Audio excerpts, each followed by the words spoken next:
one more time. How does everybody feel?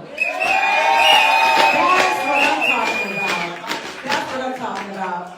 My name is April Watts. You may have known me from radio in Baltimore or DC or Cincinnati.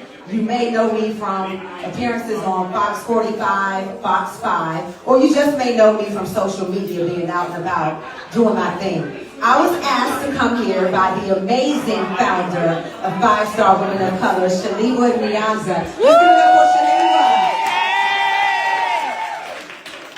And ladies and the gentlemen that are in the building as well, please make sure that you support Shaliwa and 5-Star Women of Color. She is daring to do something for us and by us, and it's not easy. So she needs support in that vision. So make sure that you support her so she can continue putting on amazing events, so she can continue uplifting Black women and other women of color. And if you have ever been to Afro Soul, that is an amazing festival.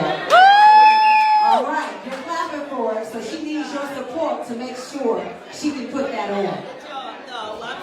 So I was asked to do a power talk, which means I'm not going to stand here long. I'm not going to do a super long half-an-hour keynote address.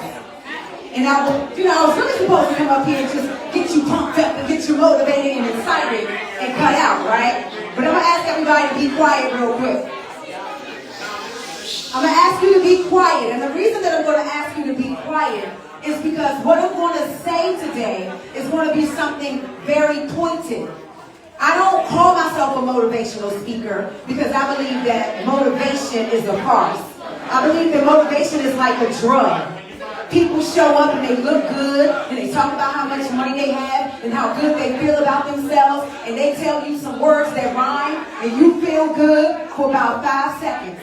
And the moment that you walk out that door, you go right back to the way you felt before because you don't have any tools to employ what they told you. You don't have the know-how. So what I'm going to give you today is not a motivational message. It's an activational message. Okay? And I promise I'm not going to hold you. I'm not going to be very long. This is the Your Authentic Self Day Party. And anybody who knows me, you know there are 2 things that are very important to me. Personal power and authenticity. Whether you like it, whether you love it, that's right. You're going to get who I am. And I know you see me on Instagram with my face beat, and I love me a good filter and all of that stuff, but I came today in my most stripped down form. No makeup, no eyelashes, no nothing. I'm just coming to you raw because I want you to see who I am, and I want you to see me loving me the way that I am. So you can love you the way that you are because you are beautiful just as you are. I make a living now off of social media since I got fired from the radio station 5 years ago. I make a living being me on social media. I love social media, but social media is also so very dangerous. Social media is changing our world, it's changing our culture, it's changing how we view ourselves. I want you to think about this. We now get the image of ourselves from social media. You follow people on social media and they're called your friends. You don't know those people, they are not your friends. You look at their lives that they show you and you see them on private jets. You see them with the Louis Vuittons. You see them traveling all across the world. You see them in pictures with their children and their husbands and their wives. And they look so happy. And here you are, a real person with a good life, but it's real life. So you got real problems. You got real issues. You got real bills. You got real debt collectors. And looking at those people makes you feel bad about yourself. But what you don't realize is what you're seeing is not real. Even if that snapshot, even if that picture, even if that clip is real, most times it's fake, okay? Most times it's curated. But even if it is real, you're not seeing the whole picture. They have bad days too. They have debt collectors too. have real problems too. They have real bills too. But they're not showing you that part. And so when you get so caught up in what you're seeing from other people and it makes you feel bad about yourself, you're living in a false reality, in a skewed reality. So here we are imitating, like social media basically is an imitation of life, right? You're the real thing. You see you touch you feel you stump your toe, it hurts. But you're imitating an imitation of real life. Think about that. Think about how watered down that is, and you don't want to do that. And I would love to tell you that once upon a time I didn't feel good about myself, once upon a time. No. My mother spoke life into me from the moment I was born. From the moment I could understand words. She told me you are beautiful, you are powerful, you have autonomy, even as a child. She said if an adult tells you something and it's wrong, you don't have to disrespect them, but you don't have to listen to them. And she didn't like it when I started using it against her. But I think that it's so very important that you speak life and power and confidence into your children, even if it wasn't spoken into you. And a lot of people say, well, how do I establish confidence? How do I build confidence? Confidence is a muscle.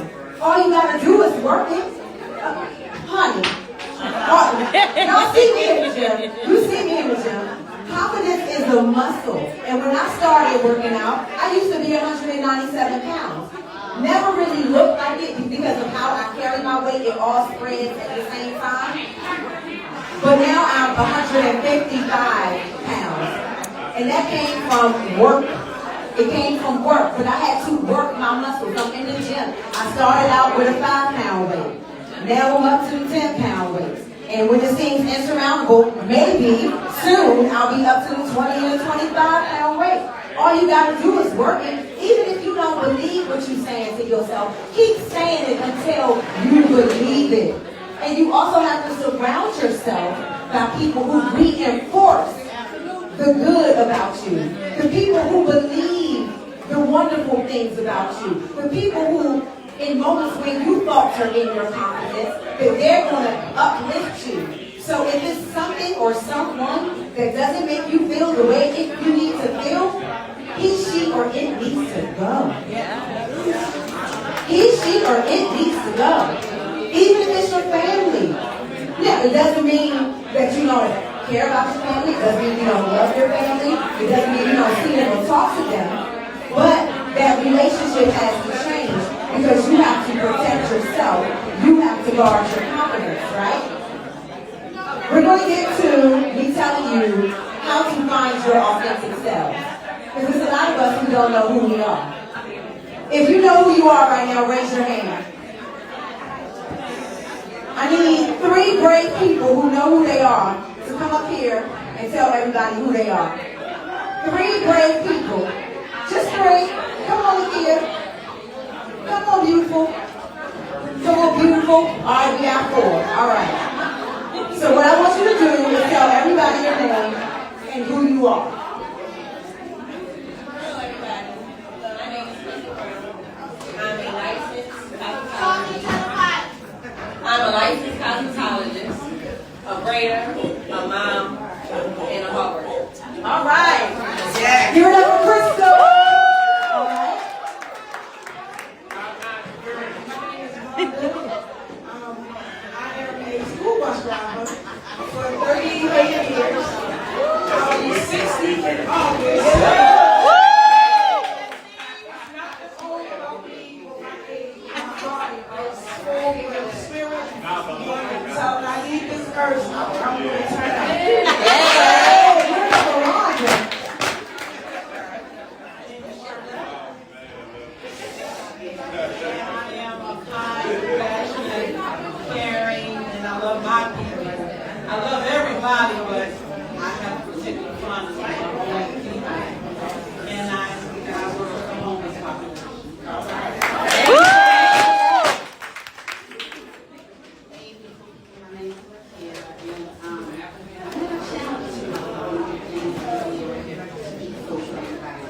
Congratulations on that.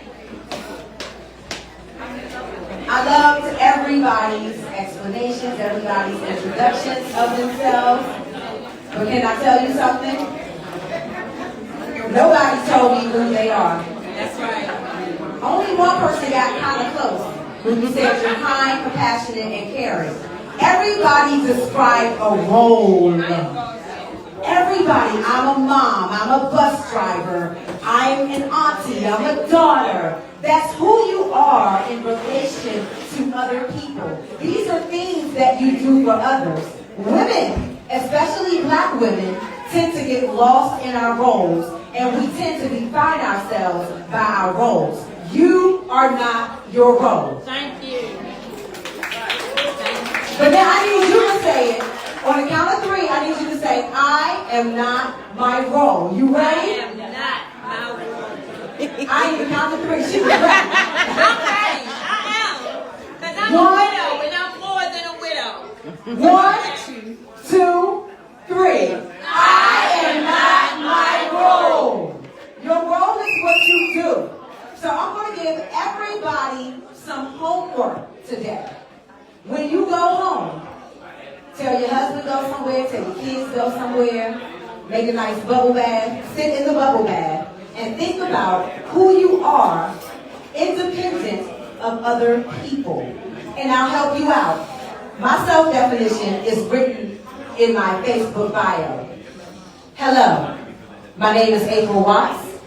I am a lover, I'm a fighter, I'm a talker, I'm a writer, and I am a hot and beautiful mess. And let me break that down to you. I'm a lover because I was raised in love.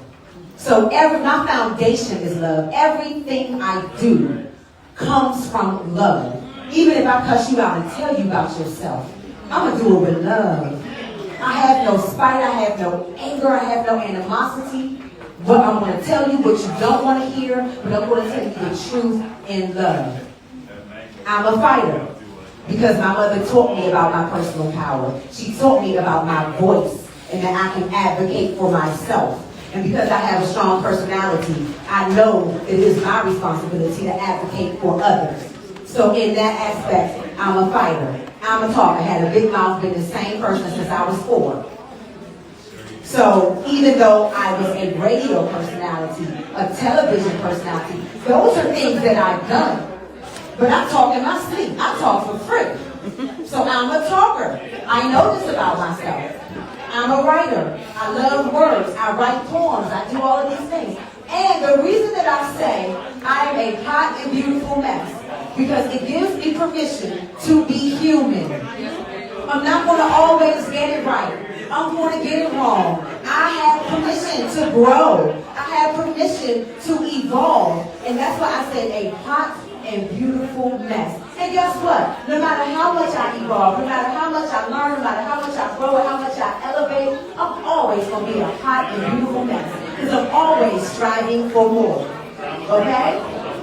So don't forget, go home, think about who you are, independent of everybody in your life, independent of your job, your family, all of the things, okay? And let's see, the last thing that I want to say is, you have the power to determine your life choices. You have the power, for example, there was one time I was in between radio jobs, and I was a personal stylist at Nordstrom. And everybody knows that when you shop at Nordstrom, the customer is always right. You can sell them something and they can wear it up and stick it up to them and bring it back and say, I don't want this anymore. And you have to take it back. So as a salesperson, I was like, I need to keep my coins. So I need to figure out how to get these people to make purchases of things that they like so they keep them. And I came up with it. I helped a lot of women, and the one big thing that I noticed, the first thing I had to do before I even took you to the fitting room to get you an outfit was boost your confidence. And I gave everyone that I worked with one rule. I said, once we step into this fitting room, you cannot talk down on yourself. If you talk down on yourself, I cannot help you. We get in, And I was like, there are three things, there are three boxes. And this is going to help you when you go shopping, right? Because we all want what everybody else has. We look at the magazines, we see somebody shaped not even like us wearing something, and we want it, right? But whatever you purchase must check three boxes. You must really like it. You must genuinely like it. It has to look good on you. And let's be real, you know when something doesn't look good on you. If it doesn't feel good, it doesn't look good. If you pull it and you tuck it, and you suck in your stomach in to tuck, if it doesn't feel good, it doesn't look good. Now here's the last one. It must suit your lifestyle. If you a mom of 6, why you got that Valentino watch the satchel? When you need both hands free, so you can grab those kids, you can chase those kids. So you pay $3,000 for a bag that you never carry. You like it, it looks good, but it doesn't suit your lifestyle. So after 30 days, 2 months of not wearing it, you take it back, right? So in your life choices are very similar. Your life choices must check 3 boxes. Are you passionate about it? Do you love it? So there's passion, there's aptitude. Aptitude is, are you good at it? You might want to be a rapper. But if you're 54, you can't write, and you got a raspy voice, maybe, just maybe, you need to figure something else out, right? So we got passion, we've got aptitude, and I forgot the other A, but let me break it down. Does it resonate with your soul? Does it make you feel good? Does it make your heart beat a little faster? Does it keep you up at night because you can't wait to get to it? And those things, when you make life choices like that, those things are in alignment. That's the word. Okay, so we got passion, aptitude, and alignment, right? And when you choose things you are passionate about, you have an aptitude for, and it is aligned with your core values, you are in alignment with your authentic self. And that's all I got to say, y'all. That's all. I love you. I love you. Be good to yourself. Be kind to yourself. And talk to yourself in the mirror every single day. Love you.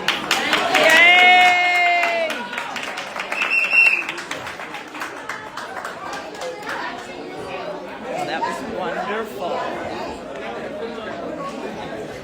Hey, how are you?